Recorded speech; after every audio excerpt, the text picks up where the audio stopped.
Can sellers keep a deposit if the buyers don't close the deal? The rules around buyer deposits are often very misunderstood.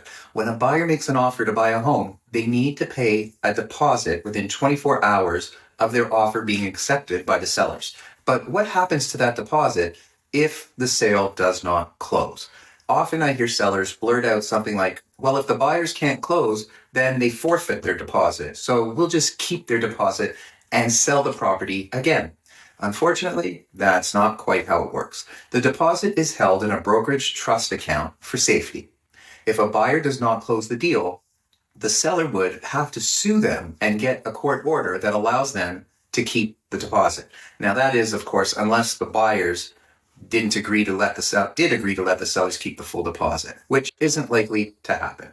But before you go to court, what happens is the sellers have to try to minimize the damages or the losses. So your realtor would have to relist the property and try to resell it for as much as possible. Now, if you resold your property for less money than the first deal, which did not close successfully, well, then you could potentially sue for the difference in the money that you lost. However, if you sell your home for the same amount or a higher amount than your original agreement to a new buyer, then the original deposit from the first buyer who didn't close the deal successfully the first time would be returned in full to that buyer.